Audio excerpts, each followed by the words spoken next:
Ассалаумағалейкум туғандар, қандайсыздар? Назарыңыздарда қайрадан эле базар жоқ каналы. Бүгін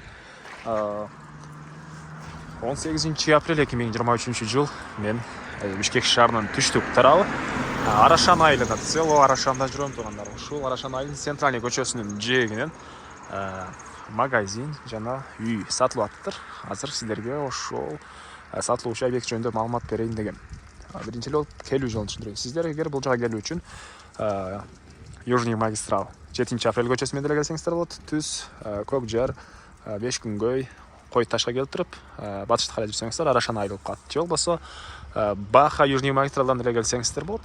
Байтык тарап менен келесиздер тугандар. Тоого жакын, абасы таза сонун жерде жайгашкан. Негизинен Арашан айылы көпчүлүгүңүздөр деле билесиздер. Анан Түз, Бишкек шаарына бул жерден 2 маршрутка. Аламидин базарына бирөө, Ош базарына бирөө жүрөт. Жана ошондой эле көптөгөн по пути машина таксилер деле бар. Так, дагы эмне маалымат. Жакын жерде мынакей бул жерде мектеп, мини поле, садик, больница жана медресе деле бар Арашан айылында тугандар. Так, андан ары медресеси деле бул центрде жакын ушул үйгө. Газпром спорт комплекси мына ушундай. Анан мынакей үйүбүздүн бул көчө тарабы эң эле батыш чек бул жерден, шифр бүткөн жерден эң эле чыгыш чек бул көчөгө чейин угловойдо жайгашкан тугандар. Негизинен угловойдо жайгашкан. Азыркы учурда магазинда колдонушат. Тугандар. Мынакей угловойдо машина киргенге дарбаза бул жакта калитка экөө бар экен. Жана магазин кирген негизги эшик деле бар ал жакта. Үйесин айтуусуна караганда негизинен эмне койсоңуздар деле жол жээгинде жакшы эле сатылат дейт. Бир ишкердик кылсаңыздар болот. Азыркы учурда дүкөн катары жана овощи, фрукты и мондай горшокко салынган гүлдөрдү деле сатышат экен үй ээлери. Азыр дүкөндүн ички тарабын сиздерге көргөзө кетейин. Мынакей дүкөндүн негизги кирүүчү эшиги бул жакта жайгашкан. Тугандар, чакан дүкөн болгону менен ички тарабында клиент көп эле болот экен. Мынакей дүкөн ички тарабы. Дүкөн ээси мынакей гүлдөрдү деле жана башка продуктлардын баарын сатышат. Мынакей очередь, касса. Жакындан тартканга бул клиенттерди неудобно кылбайын деп алыстан эле тартып аткан учурум.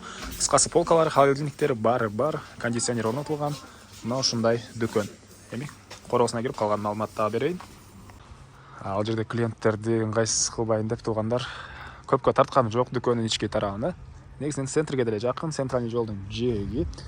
Жердин аянты 6 соток тугандар. Кызыл китеп, техпаспорттору бар экен. Бул жактан кирип калган маалыматын бир чекеден берейин.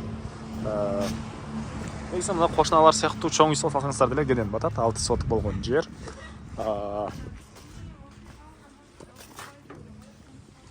Мынакей бул короосу. Бул жакта азыркы учурда иштеп жаткан узун туурасы 12ге 10 болгон үйүбүз. Онан бери жагы магазин катар, жана бул жагында 2 бөлмө бар. Стенасы бышкан кызыл кирпич экен.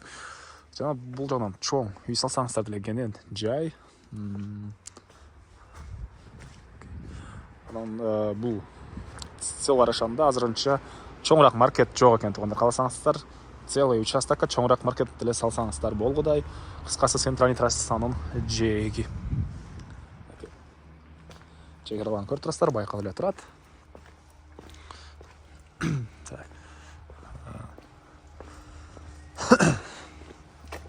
Батыш чегaraсын мынакей бул жака чейин Инчтонда жаткана, ушул жактарга чейин болуп калат. Документ бар, келсеңиздер, үй ээси өзү чегараларын да каттап көргөзүп берет тугандар. Эми бул жактагы 2 бөлмөнүн ички тарабын көргөзөйүн. Негизинен үй ээлери өзү бул жактан чыгып киришет, жана магазин жактан деле чыгып кирсе болот. Киребериште мындай жыгачтан болгон тепкичтер. Киргенде эле мындай бир бөлмө. Киребериштин полу кафель. Түзүлө кирсе душ жана жаткана суусу арестон менен жылыйт. Айта кетчү нерсе, үй ээси дагы реставрация деле кылат экен. Ушундай кийимдерди оңдоп түзөп иштейт экен тугандар. Кыскасы жана айткандай жол жээги эмне кылсаңыздар эле, эмне сатсаңыздар эле өткөн кеткен бат эле алып кетет дейт. Так, бул жакта бир тамактануучу бөлмө, кухня, газовый электрический плиталар, кухонный мебельдер жана бул жакта дагы бир бөлмө тургандар. Мынакей. Түндүк тарабынан жана чыгыш тарабынан терезелер орнотулган. Так. Анан дүкөндө эртеменки саат 7-ден кечки саат 12-ге чейин деле кааласаңыздар түнү менен деле иштесеңиздер болот, себеп эч жака барбайсыздар. Мынакей үйүңүздөрдүн жанында эле эшикти ачсаңыздар эле дүкөн, клиент келип калса. Мынакей. Кайра өзүңүздөр бул жакта телевизоруңузду көрүп, тамагыңызды жеп отура бересиз. Кечинде адам азыраак убакта. Азыркы учурда мынакей жана көрдүңүздөр, очередь касса. Эмне маалымат туугандар дагы.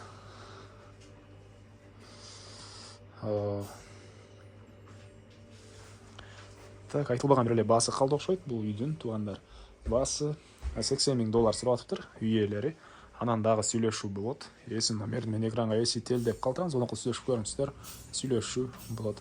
Анан достор менен, группалар менен бул видеону сиздер бөлүшсөңүздөр, мага бул үй ээсине чоң жардам берген болосуздар. Анда мен сиздер менен коштошом. Кийинки чыгарышка чейин туугандар, саламатта калыңыздар.